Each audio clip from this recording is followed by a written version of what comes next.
பூவினில் அவர் போல் யாருமில்லை, பூரிப்பு அவரின்றி வேறில்லை.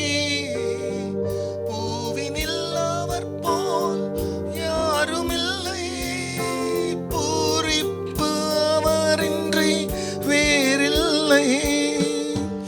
பூ போல் வாசனை வீசிடுவார், புனிதர் இயேசுவை போற்றிடுவோம். பூ போல் வாசனை வீசிடுவார், புனிதர் இயேசுவை போற்றிடுவோம். வாக்குதத்தம் செய்திடுவார், அவர் வாக்கை என்றும் காத்திடுவார்.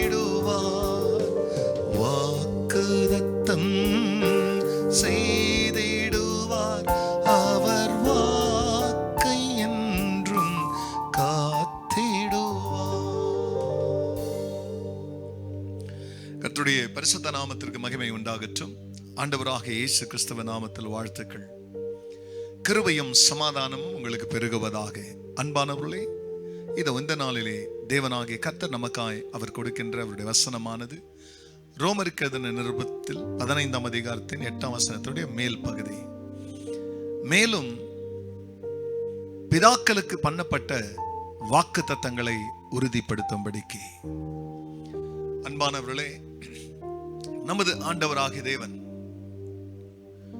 நம்முடைய தகப்பனாகிய ஆபிரகாமுக்கு, நம்முடைய விசுவாசத்தின் தகப்பன் ஆபிரகாம், அவருக்கு தேவன் வாக்குறுதிகளை செய்தார். நான் உன்னை ஆசீர்வதித்து, நான் உன்னை பெரிய ஜாதியாக்கி உன் பேரை பெருமைப்படுத்துவேன், நீ ஆசீர்வாதமாயிருப்பாய், உன்னை ஆசீர்வதிக்கிறவர்களை ஆசீர்வதிப்பேன், உன்னை சபிக்கிறவர்களை சபிப்பேன், பூமியின் வம்சங்கள் எல்லாம் உனக்குள் ஆசீர்வதிக்கப்படும்.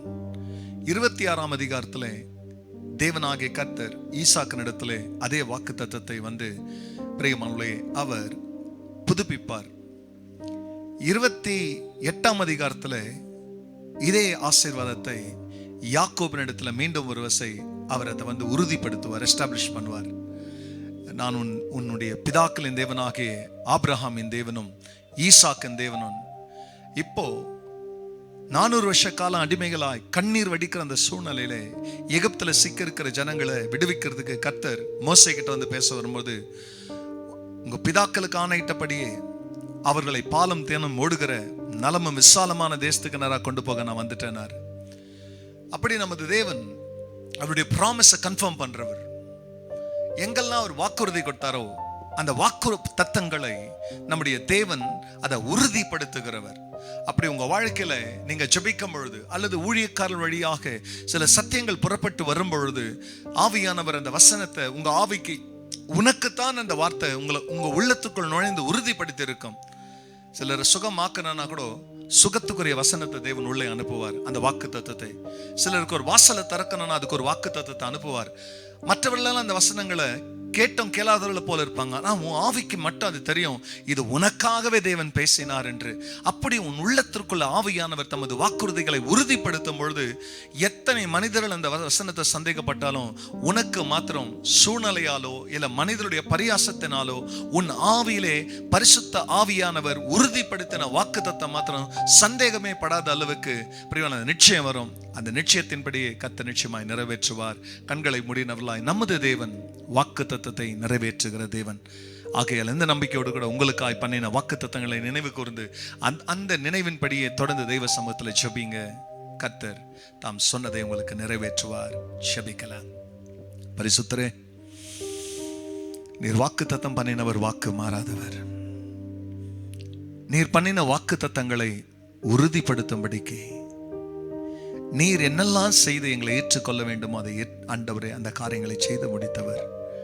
இதோ தமது மக்களுக்காய் நீர் செய்த வாக்கு தத்தங்களை கர்த்தர் நினைவு கூர்ந்து ஆண்டவர் தாமே தமது ஜனத்தை ஆசீர்வதிக்க அவருடைய வாழ்க்கை உமது வாக்கு தத்தத்தின்படி மாறும்படியாய் ஒரு அற்புதம் இப்பொழுது நடக்கட்டும். தேவன்படி செய்ததற்காய் நன்றி. எல்லா மகிமையும் கர்த்தர் நேரிடும். நன்மைப்பர் இயேசுவின் நாமத்தில் பிதாவே, ஆமென், ஆமென். வாக்குதத்தம் செய்திடுவார், அவர் வாக்கை என்றும் காத்திடுவார். God bless you church. Have a blessed day. மறக்காதபடி மற்றவங்களோடு கூட ஷேர் பண்ணுங்க. கர்த்தர் உங்களை ஆசீர்வதிப்பார். ஆமென்.